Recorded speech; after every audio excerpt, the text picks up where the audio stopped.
Hello, everybody. I am currently in the Philippines, having a wonderful time.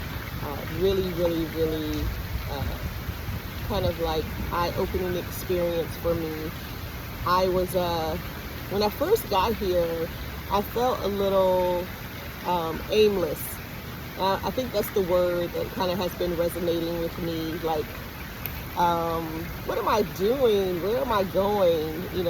What is happening in my life? So I felt a little aimless and was like, well, why am I doing this? What's my why?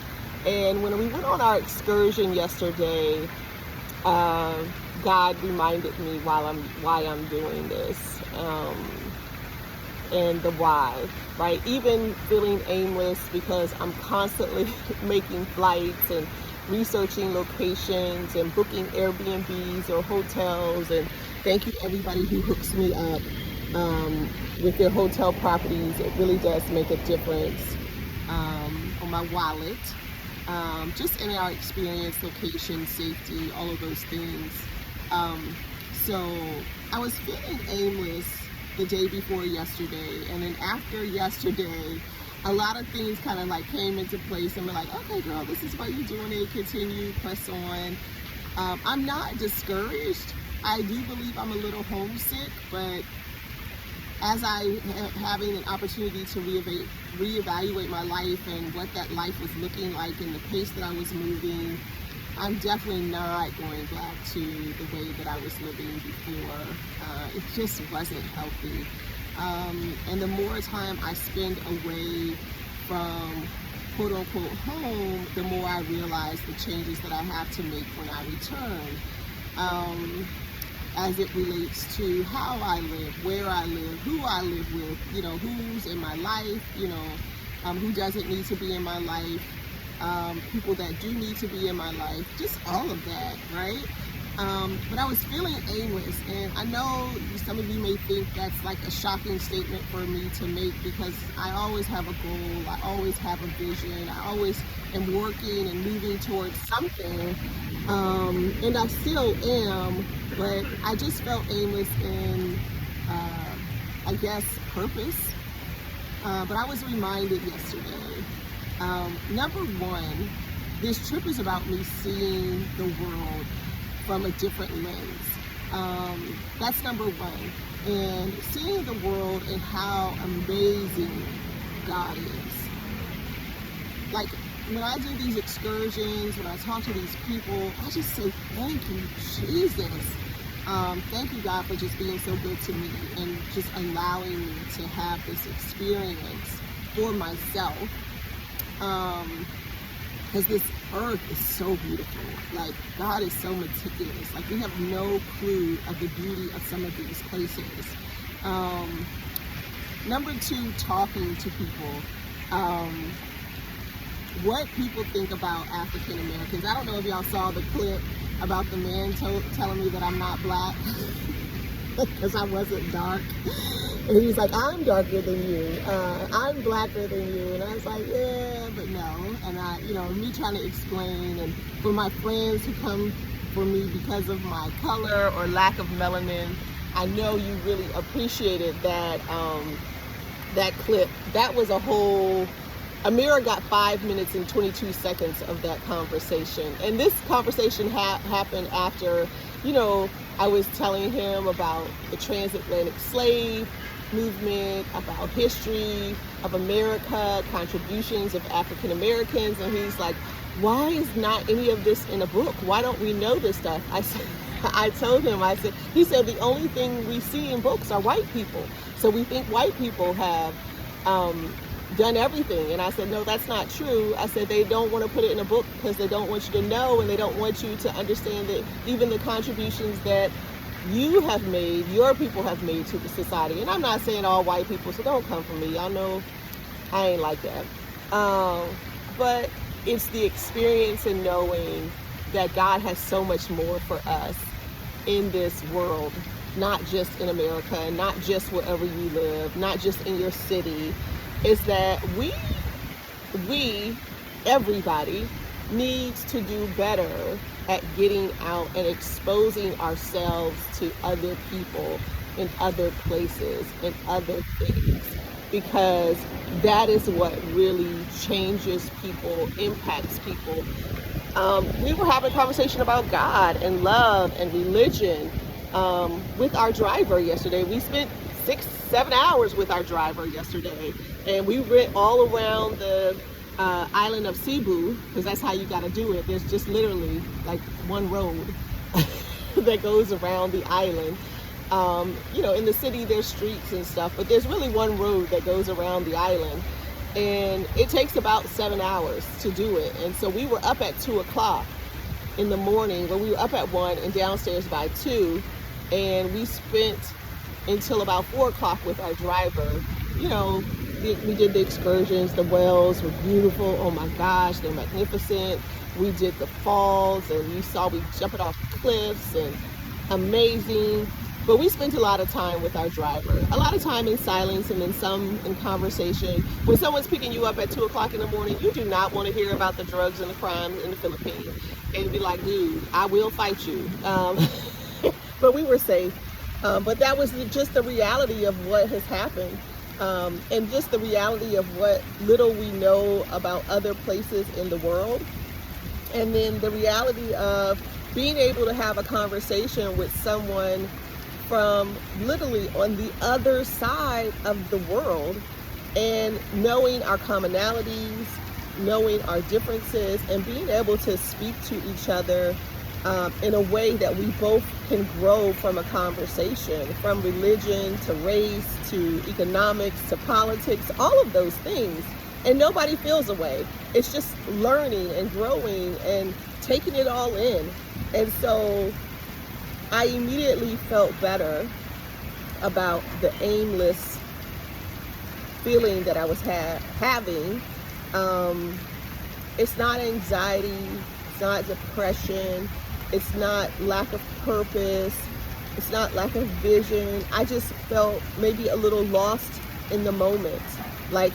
And sometimes I think that's good for me, because I always know where I'm going. I always know what I'm supposed to be doing. Even if there's no plan, there is a goal. And, traveling the world puts me in a position where sometimes I just have to be. And sometimes when I'm being, I just have to be still and just let God speak to me about, why I'm not going to Vietnam.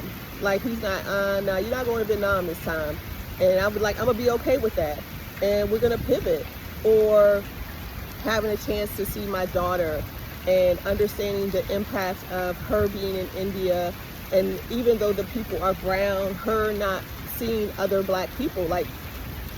The only black people that she's seen since she's been gone is us when we met in Singapore. And that says a lot about community. Who's surrounding you in your community, people you can relate to, people that make you feel comfortable.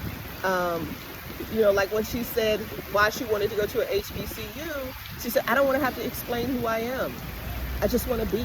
I was like, hey, going. And I'm thinking, we live in a very diverse area, and, our neighborhood has there's no scarcity of black people in my neighborhood. We are the majority. And we were intentional about that, because that's not how I grew up. I grew up where we were 10%. But I get it. But that doesn't mean that I don't still have moments and questions about the where, the why, the how. But it means that even in those moments that I have those questions, I still trust God, right? And know that He's going to give me provision and protection on this trip.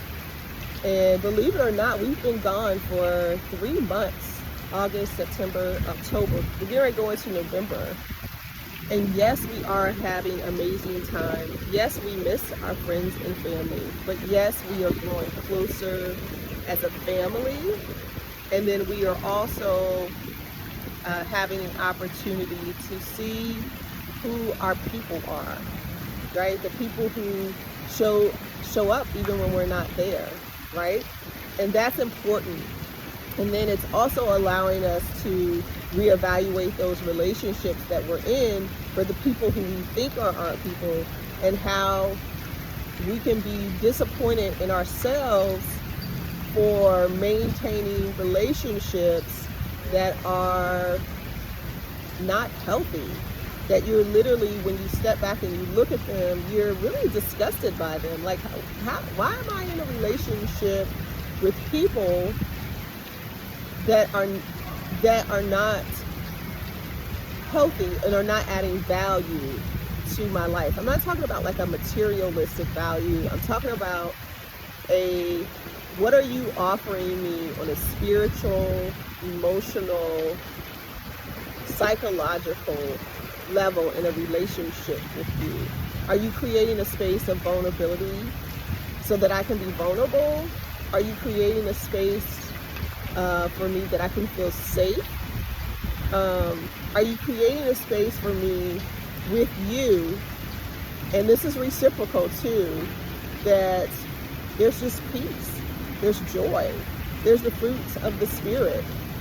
And I realize that some of the relationships that I'm in don't offer me that. And I'm having to ask myself, why are you holding on to that stuff? If you communicated to the people in your life what you need and how you need them, and they either just don't have the capacity or the desire to meet that need. And I'm learning that it's okay to let those people figure that out on their own. And it's better for me to be in this place where I'm by myself and I'm okay, right? No stress, no drama. I don't even have to pick up the phone if I don't want to. Just a level of peace.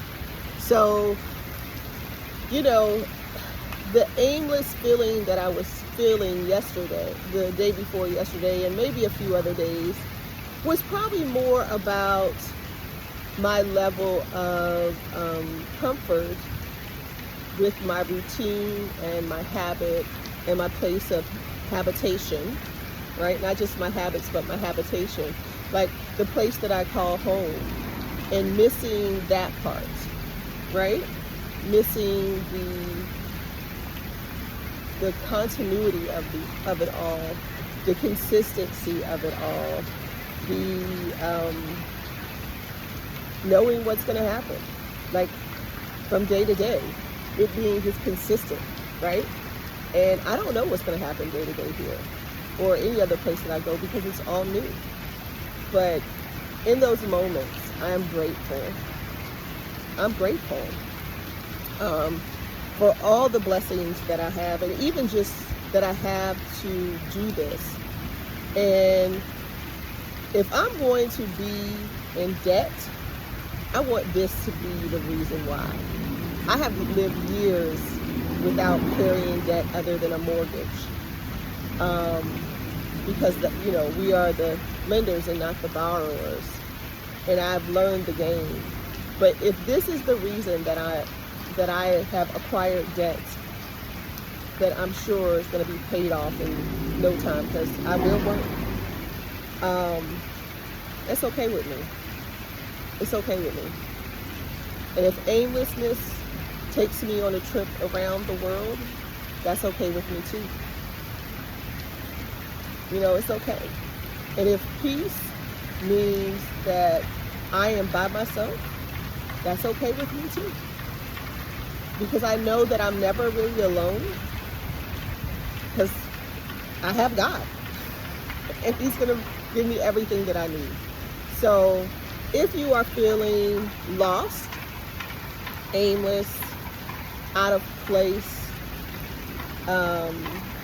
don't feel like there's really a direction, or you don't have a vision, it's okay. This is no motivation speech to go and do. No, it's all right. Just pray and listen. Sit still and listen to what God is telling you. If you don't do anything else, just sit still and listen, and then when you hear, just do. Be obedient. And it'll work itself out. I hope I said something to somebody, because I know I said something to myself. Because I've been thinking about it, so I figured I'd share it. I love you guys. Look, if y'all want to join me on this trip around the world, book a flight. Stay for a couple weeks and then go home. I don't need to hear that in the inbox message or on the phone call. Book a flight. Say, where are you going to be when? I'll tell you if I know, because half the time I don't know. And just book a flight. That's how simple it is. I'm not asking you to do it for a year. I'm not asking you to do it, period. But if you're saying that's something you want to do and you don't want to do it by yourself, we're here. Book a flight. You will not regret it. But don't bring no drama with you, because I'll put you out quick.